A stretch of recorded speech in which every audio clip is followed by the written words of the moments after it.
Tonight on CBC Vancouver News. It's happened again. It's like Groundhog Day. Another truck slams into a lower mainland overpass, snarling traffic and shutting down the company. Plus, for this year, we're all kind of on edge, wondering if we're going to get any snow. BC farmers and ranchers struggle through a warmer winter with less snow and lingering drought.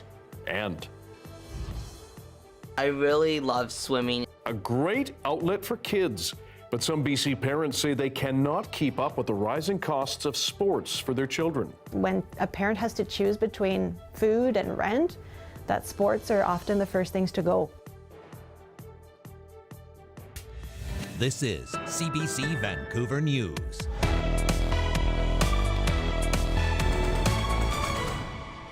Hello, I'm Dan Burritt. Thanks for joining us. It has happened again. A truck carrying heavy construction material has smashed into an overpass in Metro Vancouver, this time in Delta, shutting down the southbound lanes of Highway 99 overnight. It's also shutting down the company involved. It's the latest in a rash of overpass collisions, which have prompted pledges of harsher penalties from the province. Our Mira Baines joins us with more. Mira, what happened this time? Dan, around noon, a commercial semi-truck with a trailer carrying steel girders hit the 112th Street overpass on Highway 99. This video shows the aftermath, with one girder still stuck in the overpass. Delta fire crews say the crash caused a second accident involving another car, and one person was sent to hospital. We don't know yet how badly they're injured. An initial assessment by the ministry's contractor appears to show significant damage to the highway infrastructure. The truck involved belongs to the Chohan Group Trucking Company. The ministry says it has now suspended the company. Just 2 weeks ago, the BC government announced tougher penalties for trucks that hit overpasses. Overheight vehicle fines rose from $115 to $575. Provincial statistics show there were 16 overpass strike reports last year alone and 31 since 2021. The ministry calls it frustrating. A Delta councillor says it's simply unacceptable. It's like Groundhog Day. We're seeing the same story play out over and over and over again. And every single time it happens, it's a significant impact for commuters trying to get home from work, for local businesses that have significant impacts, for the local economy. When highways are closed down for days and weeks at a time, it's simply unacceptable that we're seeing this level of damage to overpasses across Metro Vancouver. Mira, what does the trucking company have to say? Chohan Trucking has been involved in another overpass crash at that very same overpass in February of last year. Government stats say it has been involved in about 6 out of 31 overpass crashes since 2021. In a statement, Chohan Trucking says, unfortunately, one of our trucks operated by an owner-operator was involved in an accident today in Delta. The driver, who is not a company driver, failed to wait to receive his permit and route directions for his oversized load. The company's management claims the driver was told to wait by its safety manager and is disappointed with the driver's actions, as it says it's been working with the ministry on this issue. The BC Trucking Association has said these types of crashes are because of complacency, lack of education, and a small number of unscrupulous trucking companies. And late today, BC's Transportation Minister Rob Fleming said this needs to stop. Mira Baines, thanks very much. Nanaimo RCMP says a 14-year-old boy has died after the ride-a-mower he was driving crashed into a pickup truck today. Mounties say the mower didn't stop at the intersection of Lindsay Road and White Road in Cedar, just south of Nanaimo. Police say paramedics rushed the boy to Nanaimo Hospital, where he was pronounced dead. Officers say the 45-year-old driver of the pickup stayed at the scene and is cooperating. Drugs and alcohol have been ruled out as factors in the crash. Police say the roads at the time were wet. It has been a warmer than usual holiday season in many parts of BC due to the El Nino winter. The lack of snow is hurting more than skiers and snowboarders. As Michelle Morton shows us, it's especially bad for farmers, ranchers, and livestock already living with drought. So the snowpack is what helps irrigate our fields and bring the water table up. And so we're noticing that going forward for this year, we're all kind of on edge wondering if we're going to get any snow. Outside of 100 Mile House, Robertson says the biggest impact the drought has had on her farm has been on the hay. Last year, she says, they produced enough to get through the winter for her sheep and pigs. But this year, they saw a drop of about 50% in her crop and had to start purchasing the hay to get through the year. Well, and the thing with that is because it's so in demand, hay costs have gone up substantially. Cattle ranches are also feeling the effects. In the interior, the BC Cattlemen's Association represents around 1,200 members and says water is without a doubt the top priority right now. We've really been in drought since about June 2022, and with the lack of moisture and snowfall we're seeing this year, there's not much there right now to fill the dams and the dugouts and that watershed that we need, and the runoff is just not looking really good right now. Agriculture Canada shows in this map of BC, much of the province was seeing severe and moderate drought intensity at the end of November. It's looking like an El Nino winter. El Nino is really strong at this point in time. Environment Canada says subtle changes are expected for the central interior and possibly the south coast in the first couple of weeks of the new year, thanks to cooler air moving in from the north. And that could mean a little bit of moisture and some snowfall at higher elevations. But I don't really see anything that's going to really change things significantly for us, that we're going to be able to go, wow, that's over with. We're looking at much better conditions. The province did not comment in time for broadcast, but says on its website that it provides some financial assistance for agricultural producers impacted by drought. Michelle Morton, CBC News, Vancouver. And we'll have more on the drought in BC, how our snowpacks are doing, and how we may be able to improve conditions later in the show. Some parents and guardians say the fees for kids' sports in BC are soaring, putting more pressure on families already struggling to make ends meet. As Zara Premji explains, a charity that gives grants fears it will soon not have enough to go around.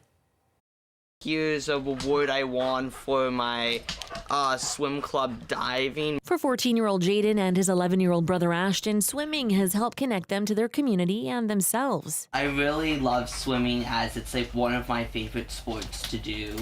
And it means like team spirit to me. It means basically everything. This is the three of us. Their mother says both her neurodivergent sons have made huge strides, and these swimming lessons and meets are something the single mother says she couldn't have afforded without access to grants. For you to overcome your autism barrier and then to finally get to swim, only for it to be a financial barrier that holds you back, it's heartbreaking as a parent. But Raj fears there won't be enough grants to continue supporting her sons and others like them.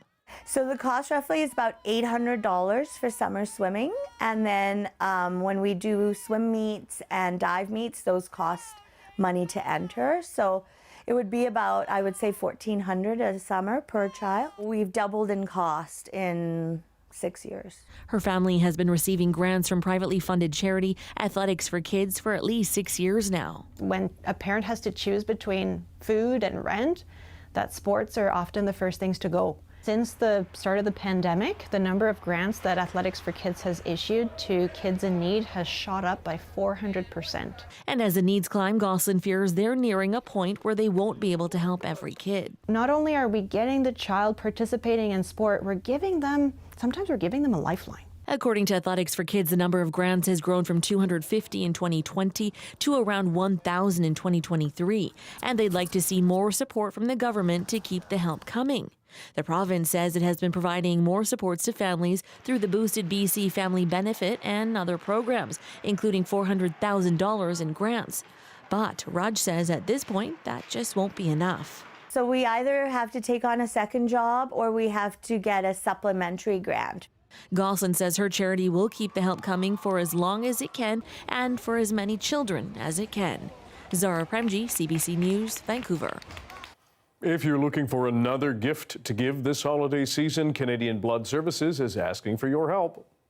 So this week and next week are sort of our most challenging weeks for donations. And I'll just say that's partially due to just people getting out of routines.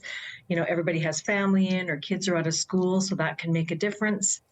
More than 11,000 donations are needed between now and January 7th. Of that, about 1,500 are required here in BC. That means all appointments over the next 2 weeks must be filled to keep up with demand.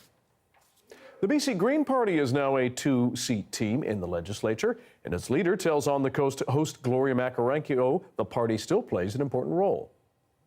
It's really to bring evidence-based solutions to the many challenges and crises that we face as a province.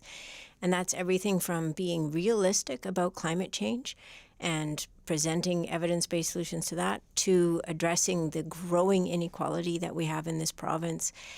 We've seen decade over decade governments that have ignored the symptoms of growing problems, and now we are in a place of overlapping crises. We have a housing affordability crisis.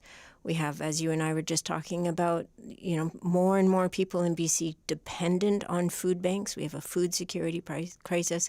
We have a healthcare system crisis. People in BC can't be assured that healthcare is going to be there when they need it. First to Know is especially concerned with BC's housing crisis, arguing the NDP government is not taking the right approach to solve the problem. So housing affordability has caused significant problems for people. I hear from so many people who are living, renters in particular, living somewhere, and they won't ask their landlords to do repairs, or they won't raise any issues because they're so afraid of being evicted, and that housing insecurity really impacts their whole lives. More supply is not going to address this problem. We need affordable housing. We need non-market housing, co-op housing, social housing, housing that is geared to people's income. That's what creates housing security for people. And with all of the measures that the NDP just introduced, very little to none of it is about affordability. And when it comes to climate change, First to Know has slammed BC Conservative Party leader John Rustad. He has said, quote, climate change is not an existential threat, and, quote, we are not in a crisis. And so the Conservatives, for example, have come out saying that they don't really think climate change is a problem. And to disconnect affordability from climate change, the worse climate change gets, the more we're going to see financial and economic impacts, everything from the cost of storms to the cost of food to disruptions to our supply chains. Climate change is a massive economic disruptor. And we have a Conservative Party in BC coming out and saying they actually don't think that climate change is an issue, and they don't believe it's a crisis that we have to take seriously. That's quite a concern to us. And I think it should be a concern to all British Columbians that pretending that these crises aren't happening is not the way that we're going to solve them. And we will have a year-end recap with Premier David Eby to bring with you tomorrow. Mild conditions mean disappointment for skiers and snowboarders, as we've been telling you, as well as tourists hoping to see the snow Canada is so famous for. We can't really see much because it's a bit foggy. The ski areas don't have much snow. But it's pretty, but not as pretty as it should have been, yeah. We knew that some of the activities were closed, the winter activities, but still we were hoping to experience much more than what we got today. Yeah. Seymour Mountain is closed until December 30th due to a lack of snow, while Cypress has closed all night skiing except for one chair until the 30th as well. Grouse has canceled some lessons but remains open. Environment and Climate Change Canada says we should see slightly colder temperatures next week. Now let's turn to the expert to find out if that's true. Meteorologist Russ Lacate joins us now with a first look at the weather. What do you say, Russ? Hello, Dan. I'm on board with that. Yes, okay, as we've been talking about for really the past 10 days or so, it's going to be trending cooler in early December, and the key really is early January, excuse me. The key is the second week of January when we'll start to see a little more Arctic air appearing in parts of BC. Brought this up from yesterday and last night, the 24-hour rainfall totals, all of that system moving along the outer coast over parts of Vancouver Island to Haida Gwaii. I'm not sure if somebody connected the garden hose to the rain gauge or not there. That number seems suspiciously high, but these two are right in line with our 50-millimeter prediction. Taking me back to my old stomping grounds on the Lightkeeper days in South Moresby. Vancouver, 1 millimeter of rain, Abbotsford, 0.5 millimeter. So things were really along the outer coast. That was the system that moved through Haida Gwaii yesterday. The next one is on its way as well, and it'll follow a similar path, just grazing on by the coastline here. I don't know that we see a lot of rain locally from that, but certainly along the outer coast. The rainfall warning continues for an additional 50 millimeters across Haida Gwaii. Wind warning issued for the North Island and Central Coast, 70 to 90 km from the southeast overnight and tomorrow morning. Very mild again today. Our rainfall was light and intermittent. Look at these numbers again, 12, 13, 14 degrees, setting records around the lower mainland. And Dan, it stays mild tonight and tomorrow. It changes in the days ahead. All those details are coming up. Sounds good. And Lighthouse Keeper, well, the more we know, don't we? Yeah, we'll just keep that quiet, though. Yeah, no problem, between you and me. Well, if you haven't noticed, it has been a warm December in BC. After the break, we'll hear from another expert who's concerned about what a lower snowpack will mean for next summer. Stay with us.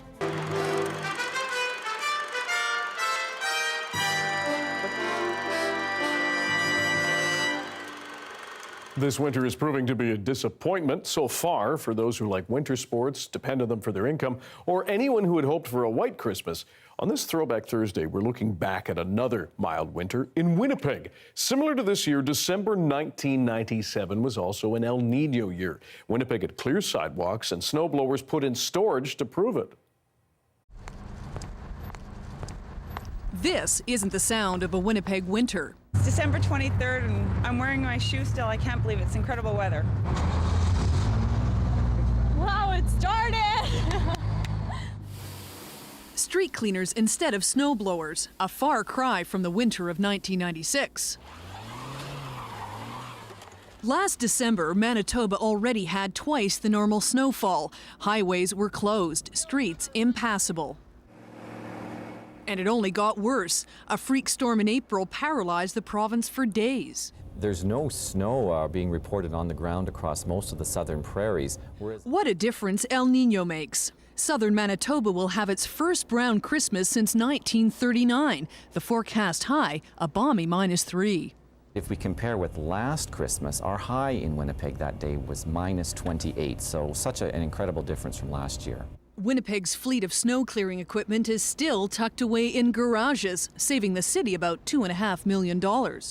Something no one that I have met has seen in December, end of December in Winnipeg. And that's bad news if you sell snowblowers. Sales at this store have dropped off by 50%. Hopefully, if we get 6 inches of snow, that'll generate some business as far as service. And there's some people that are sitting on the fence that want to buy snowblowers, but they're just waiting until they need it. A day many Winnipeggers don't look forward to.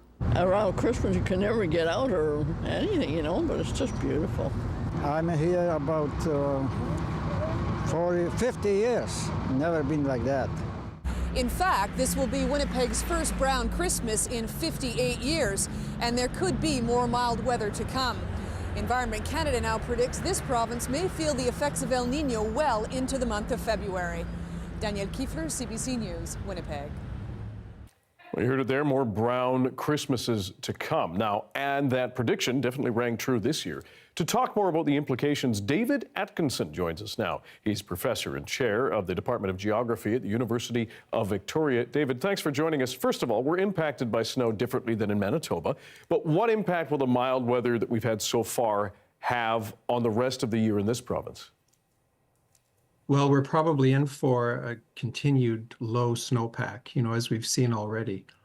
And then that's going to echo into our spring. We depend on the snow for our initial stream flow in the rivers and then to recharge moisture into the ground, which of course helps start the fire season off with a little more moisture in the ground. If we don't have that snow, we don't get that extra bump of moisture early in the summer season. And as we've already heard in the show earlier tonight, farmers and ranchers concerned because they're still dealing with drought conditions, particularly in the Northeast. We know many people may have been disappointed they didn't get a white Christmas this year. Given the data that you see, do you think that will become the norm in the Lower Mainland and beyond? It's definitely the case over the coming years. As climate change just continues to take hold. We're simply going to get increased temperatures. We're going to get more occurrences of precipitation coming in the form of rain rather than snow. So yes, unfortunately, it's going to be the path for the future, more brown Christmases. How does this loss of snowpack and the implications impact the way do you think people will think about weather and climate change? Well, it's a very visible reminder of climate change. If we decrease snow from 2 meters to 1.5 meters, it doesn't, we still have snow on the ground, but if we go from 0.5 meters to 0, that's a sudden big change. And I think the more changes we get like that, the more it really is driving home the point that climate is changing. David Atkinson, the chair of the Department of Geography at the University of Victoria, thanks you for your time and your expertise tonight. Thanks very much.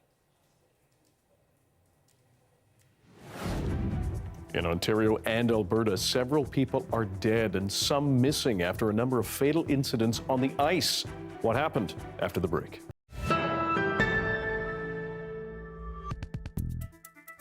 A woman who grew up in Canada and moved to Israel has been declared dead. Judy Weinstein was fatally wounded when Hamas attacked her kibbutz on October 7th. Her kibbutz says her body and her husband's remain with Hamas in Gaza. As Julia Wong explains, Weinstein is being remembered as a compassionate and peace-loving grandmother. After months of uncertainty, confirmation a Canadian-Israeli woman is dead. A mother of 4 and a grandmother of 7, the Nir Oz kibbutz now says Judy Weinstein was killed on October 7th, the day Hamas attacked Israel. Her daughter spoke to CBC News before her death was confirmed. She was such a peace activist, and all she wanted is to help.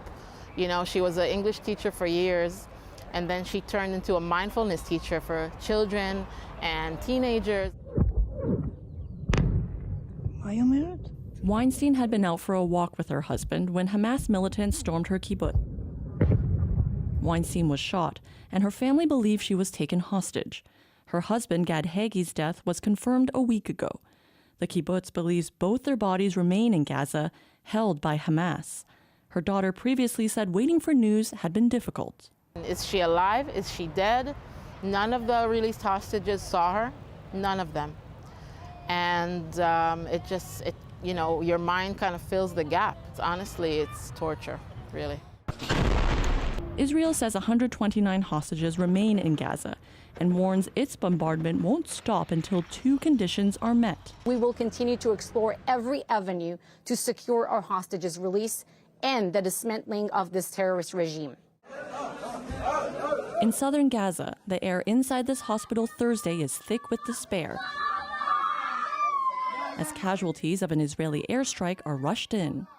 The Hamas-run health ministry says 20 Palestinians were killed. We were sitting and eating when we found something falling over our heads, this child says.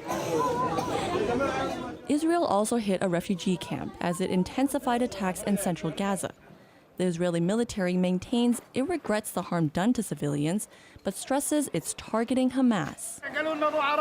They bombed the school, but we didn't leave here as we don't have anywhere to go, said this man. And there's no clear timeline on when or if that could change. Egypt says it has put forward a plan for some type of ceasefire, but has not heard back from either side. Julia Wong, CBC News, London.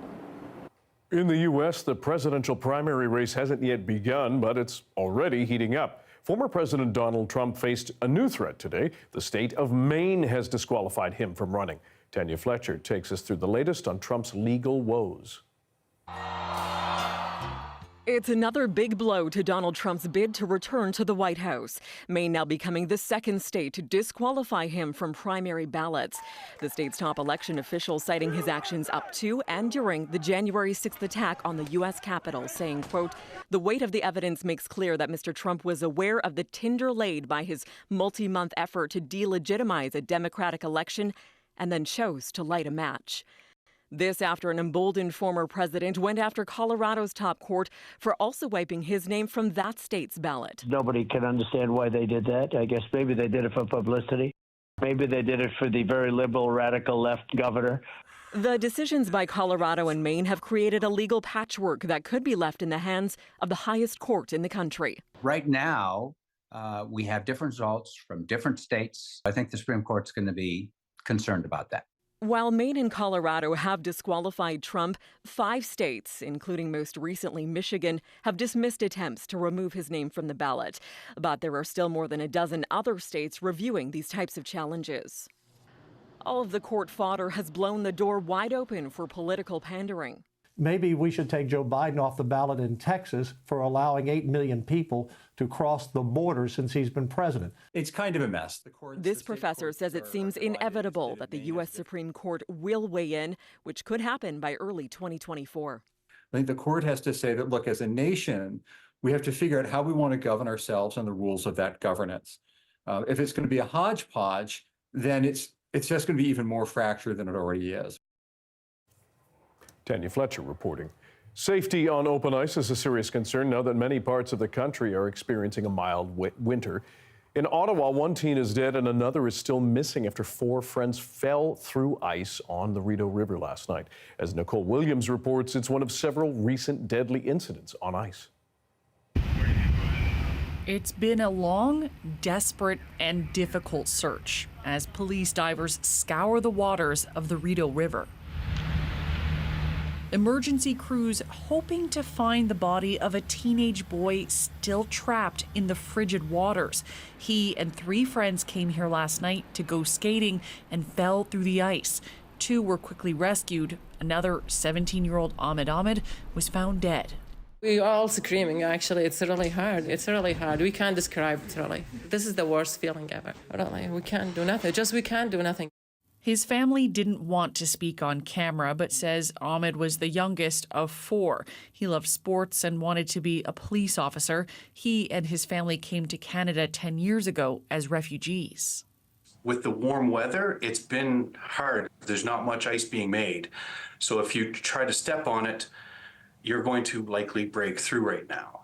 There have been other recent deadly incidents in parts of the country of people falling through ice. West of Edmonton, a family of 3 had been missing for days before their bodies were found trapped under the ice on Lac St. Anne. And on Tuesday near Calgary, RCMP recovered the body of a man who fell through the ice at Christmas. I know I speak for our community when we send our thoughts and condolences out to the families of the victims. And certainly this is an opportunity to hug the ones we love a little tighter tonight. In Ottawa, it's now a recovery mission for the body of a 16-year-old boy. Crews say they'll look as long as they can before the sun sets. For the 2 teens lucky enough to make it out of the water, they were brought here to the Children's Hospital of Eastern Ontario and treated for mild hypothermia. For the family of the 17-year-old boy who is already found, they say funeral arrangements are being made at their local mosque. Nicole Williams, CBC News, Ottawa. A Winnipeg biotech company has developed an assortment of viruses that kill dangerous bacteria in chickens.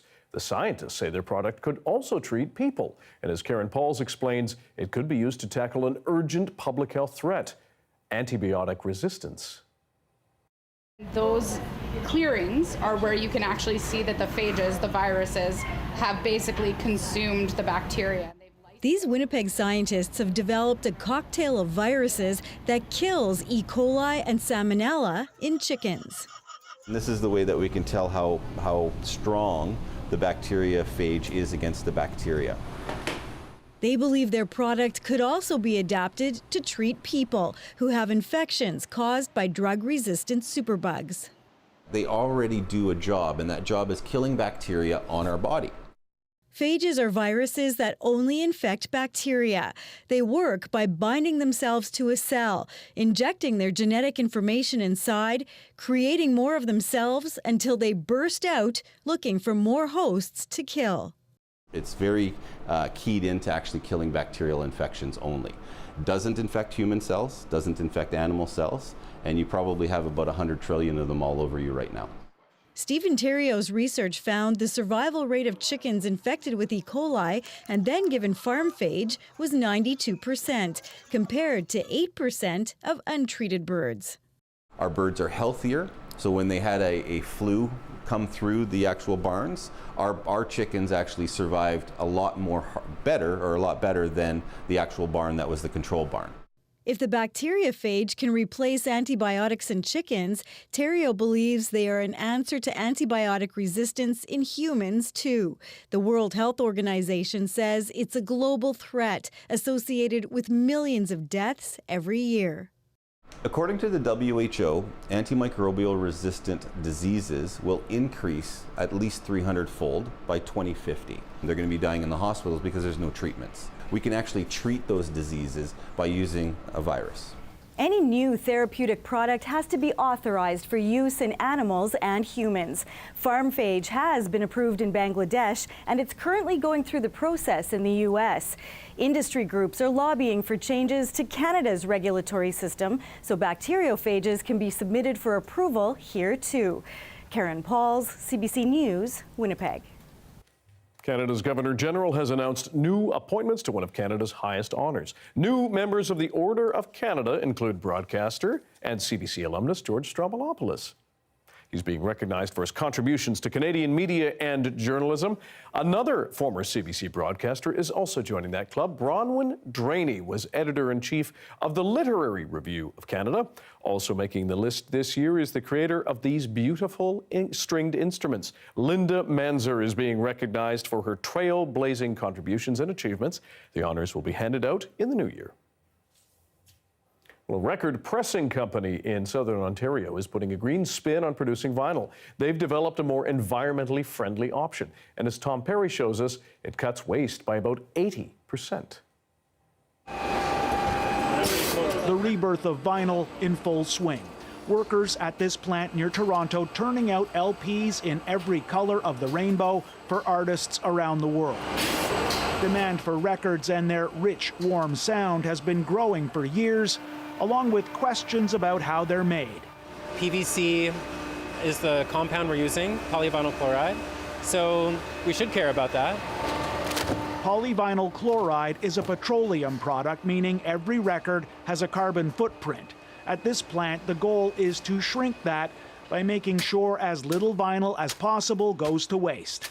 So the EcoMix program is designed to recycle everything we make. Records that don't make the cut are sorted by color, ground up, and used again in what the company calls EcoMix. This was a thousand albums, 1,000 dreams, right?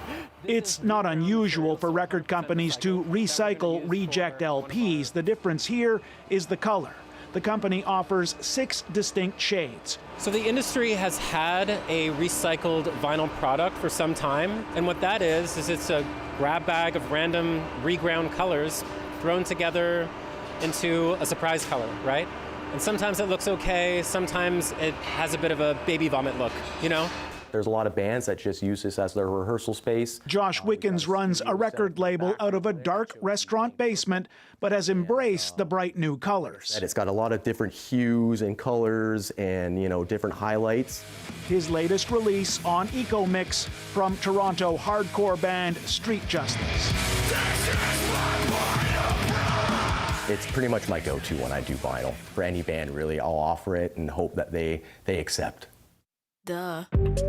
It's not just indie bands. Pop star Billie Eilish has announced a project on EcoMix, though some say what's needed is to replace vinyl altogether with something cleaner and greener. For now, the focus here is on cutting waste, while pressing ahead with the vinyl revival. Tom Perry, CBC News, Burlington, Ontario. Earlier this year, a big trail in a BC park was being rebuilt. After the break, a look back at the work for the sake of climate resilience. You'll want to see this.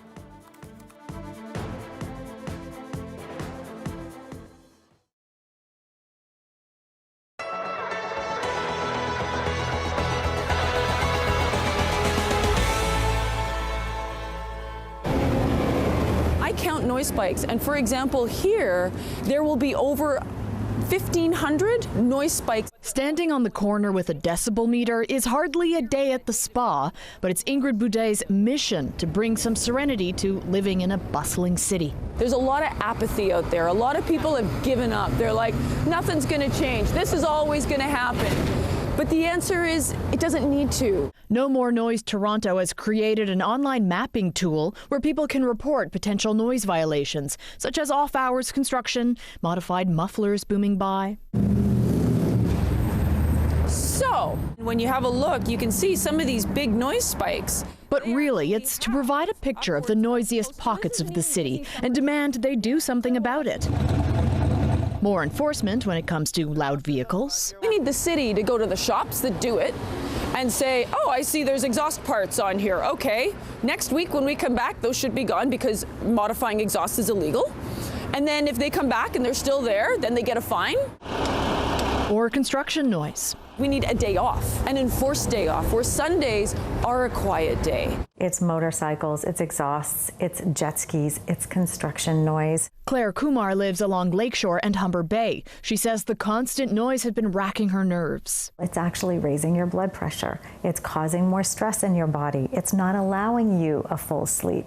So people are in denial about quality of sleep and health impacts. Kumar is one voice in a chorus of thousands of Toronto residents who have participated in the No More Noise survey. And in January, they'll make some noise at City Hall to see what can be done to keep it down. I will be presenting the data to City Council so that they know how bad it is, because otherwise it's an emotional argument. So many people I talk to are mad, they're angry because this is something they have no control over, yet it invades their space 24/7. Ali Chiasson, CBC News, Toronto.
We're sharing really important information with the public, and I feel like this is exactly what our job is, especially as the public broadcaster, especially in morning radio.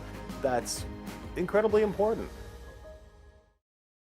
Hey, I'm Johanna Wagstaff. And hi there, I'm Rohith Joseph. And we're asking for 10 minutes of your day to go through the 10 things that the UN recommends we can all do when it comes to climate change. Please don't leave. No. And also, the things aren't new.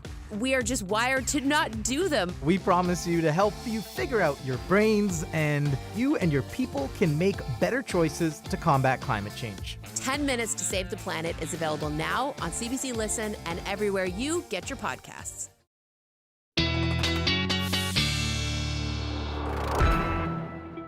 Meteorologist Russ Lacade is back with the BC-wide weather forecast, and we've got mountain operators, skiers, snowboarders, ranchers, farmers, all hoping, praying, counting on you to tell us when it's going to get colder and maybe sno, Russ. At least there's no pressure. No, right? no, exactly. I appreciate that, Dan. Light and breezy. I appreciate the pile on there. You know, it is going to cool down. You know, I would say that the cooling begins in the first week of January. And for some reference sake, Fort Nelson is going to drop down to about 25 below by the 2nd of January. Fort St. John, maybe 20 below. Prince George, maybe 15 below. That's Arctic air moving through the central part of the province. Heading this way, not making its way to the coastline, but that change in the jet stream will impact what's happening here in the lower mainland as well. We don't have far to go to cool it off. Look at these ridiculous temperatures from yesterday. Province-wide, we set 30 daily high records, including some local ones. 14 degrees in West Vancouver. Sunshine Coast was nice and mild. Vancouver Island to Esquimalt Harbor, almost up to 14 degrees as well. And tomorrow's another mild one. It's the same flow, really, from due south. That jet stream coming up from the south. And as I mentioned in early January, everything steers around, starts pushing in the opposite direction. But for the short term, there's more rain coming to the outer coast, more double-digit highs here in the inner south coast, and your day forecast for tomorrow does include wind and rain yet again into Prince Rupert, forecasting a record high of 11 degrees, forecasting a record high of 14 in Tofino tomorrow. Even the leftover bits of cold air completely eroded from the inland reaches. Bella Bella got to 11 degrees today. Bella Coola tomorrow, 7 above in the Rains, 6 in Terrace. Very mild for this time of year. Even Stewart is above 0 right now. Dease Lake holding below freezing with maybe 2 to 4 centimeters of snow tomorrow. All other areas well to the east of the Coast Range, completely dry, cool, but not as cold as it should be for this time of year. Very mild again through parts of the Cariboo, the central interior, even the southern interior. Well, that's going to be changing over the long haul. So what we're looking at really in Metro Vancouver is a change of pace here. I wanted to show you that tomorrow I think stays dry in spite of all the cloud cover. Showers are going to push through here again as we get to the start of the weekend. So Saturday's a bit of a wet start, not quite as mild. Sunday, showers begin to fall apart. Precipitation changes to flurries over higher terrain in the interior. That's your January 1st forecast. I think it does dry out the whole 7-day picture. There it is, Dan, looking good for the start of the new year, near normal temperatures again. Okay, Russ, thanks very much. You bet. The Berg Lake Trail at Mount Robson Provincial Park is a beloved BC hiking destination, and it's been rebuilt to withstand future climate disasters after it was ruined by a flood brought on by extreme heat in 2021. Earlier this year, Ariana Schmunk took a ride to the Rockies to get some answers.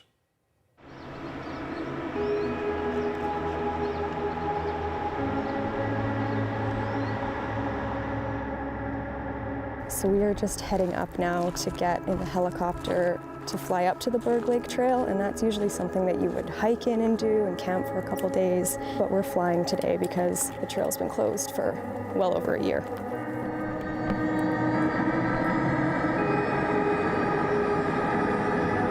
It will likely be years before people can see the trail that makes Mount Robson a world-class hiking destination.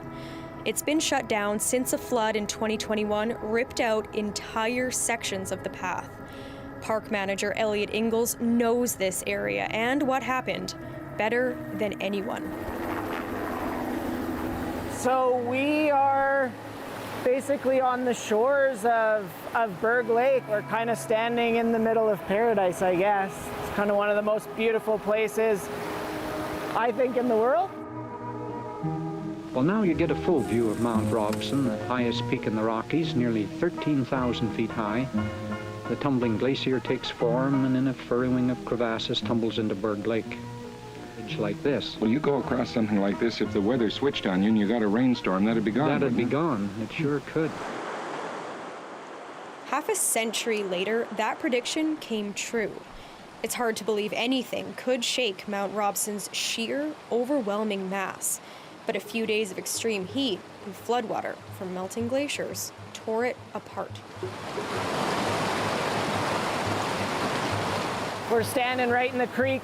This creek blew out and took out a major piece of infrastructure. Like, there's some old wood over there. Like, that's not from this bridge. There's just debris everywhere through here. When we were up here for those few days, it was about 37 degrees at this elevation, which was just incredibly, incredibly hot for this area. And we were watching the glaciers. It looked like they were sweating. You could see water, visibly seeing water, like pooling off of the glacier. They have a finite lifespan, and we're watching them recede in front of us. And last year especially, the volume of water combined with the hot weather created this major event. And yeah, this area was underwater. This bridge was underwater. It was like nothing I've ever seen in my lifetime working in parks.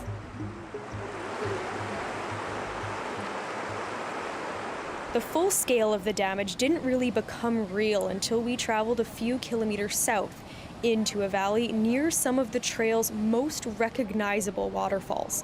It's the place Ingalls remembers some of the worst 48 hours of his career. How vivid are your memories of those days?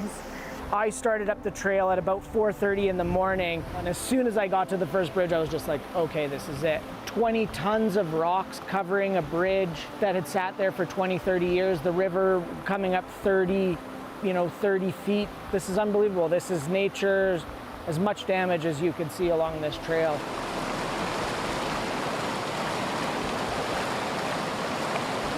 This site, Whitehorn, is where we mobilized the helicopter and search and rescue, loading about 30 hikers into the helicopter and flying them down. Oh my God.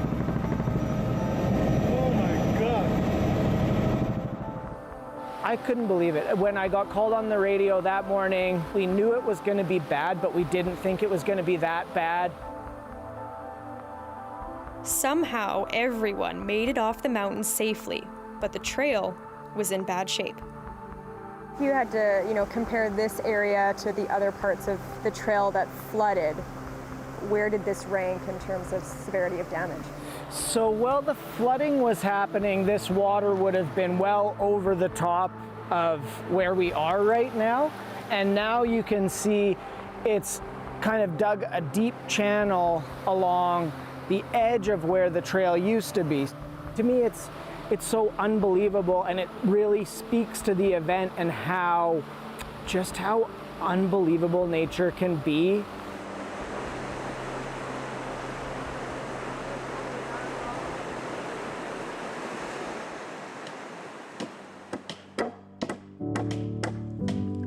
This year, crews started repairs with new bridges around Kinney Lake, the lower third of the trail. The work will progress to bigger projects like reinforcing riverbanks and elevating or rerouting trail sections that were wrecked. The work is complicated and time-consuming, to say the least, but it's critical. Comfortable, a nice height, excellent for having tons of stuff on. I could see families playing cards on there. That is a nice spot. BC Parks knows how vital this is to the community. It's the second oldest park in British Columbia. This trail has had an incredibly long history of people recreating here, and it's just a part of the history of the park. And people will look back on this in another 100 years and say, remember when that happened? Hopefully it's an eye-opener for future generations to look at how we recreate and how we do conservation projects in parks, and it's important. It's a story to tell. Rihanna Schmunk, CBC News, Mount Robson. Up next, an historic first. A member of an all-female tugboat crew reflects on her journey and how the industry is changing.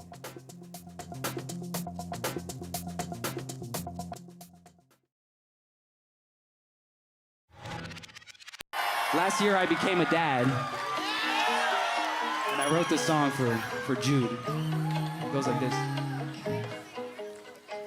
Call my name, I'll be there any night and any day.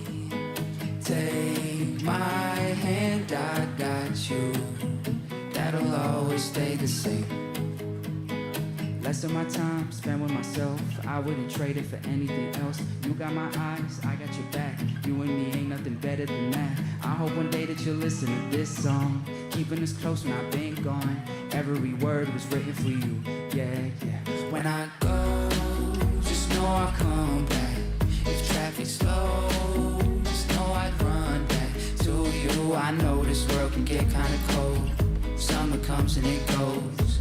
Rain turns into snow, but that's the way that it goes. Call my name, I'll be there any night and any day. Take my hand, I got you. That'll always stay the same. I can't wait till you're old enough when we can sit and have conversations. Tell me all about what you want from life and all of your aspirations. Show you my favorite movies. I make these songs while you sleep. Every word was written for you, yeah, yeah. When I go, I'll be right here. Pick up the phone, I'll be right there for you. I know this world can get kinda cold. Summer comes and it goes. Rain Rain turns into snow, but pain turns into hope. Call my name, I'll be there. Any night and any day. Take my hand, I got you. That'll always stay the same. Yeah, let's go. Let's clap.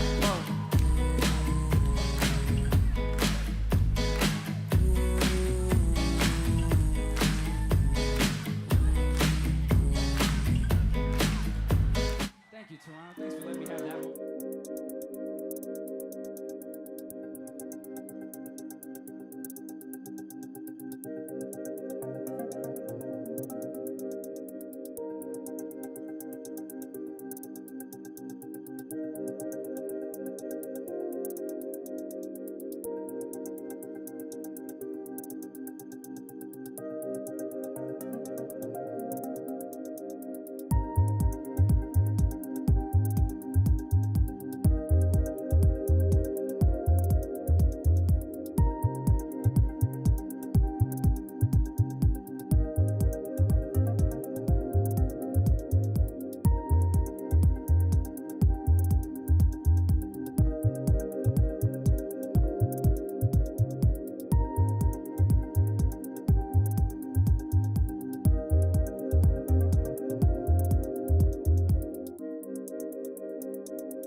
Hi, I'm Amy Bell, and here's what's in your CBC Vancouver inbox.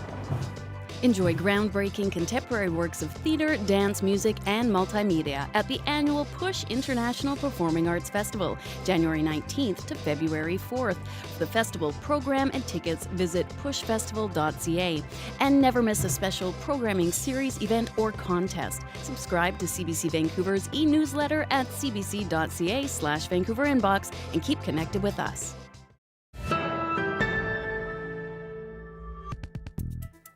Three women in BC are part of an historic first. They are the company's first all-female tugboat crew, moving their ship from Port Renfrew to Stewart, about a 12-hour journey. Ocean Rutherford spoke with Early Edition host Stephen Quinn about how their industry is changing.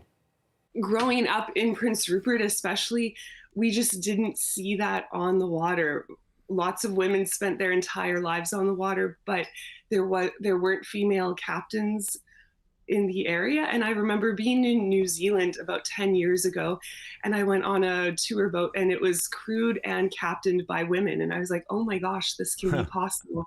I wanted to spread the news. Yeah, it is a big deal for us because it means places like this are becoming more inclusive to different demographics. And it means changing their workplaces as well, because what a job looks like, yeah, we all need different things, I guess, out of our jobs. Yeah. And yeah, it's been really nice to have the opportunity. Demographics are changing and growing. And yeah, I like to think it's an equal opportunity where if you have a passion for the water and the community you want to live in, there's space for you no matter who you are. When there's a healthy workplace, be it in the fishing industry or a tugboat company, for instance, if there is space for women, if they're that progressive, it tends to be a healthy enough workplace. And so if it wasn't a healthy workplace for women, it probably wouldn't be a healthy workplace for men either. And so I think we've been able to sort of pick and choose where we want to work, like most ticketed people these days. And we all just want to show up, do a good job, and go home to our families. Thanks for being with us tonight on CBC Vancouver News at 6. You can watch this newscast on CBC Gem, our free app, as well as on YouTube, and of course our website, cbc.ca/BC. I will have your next local news at 11 o'clock, right after the National. We'll see you then.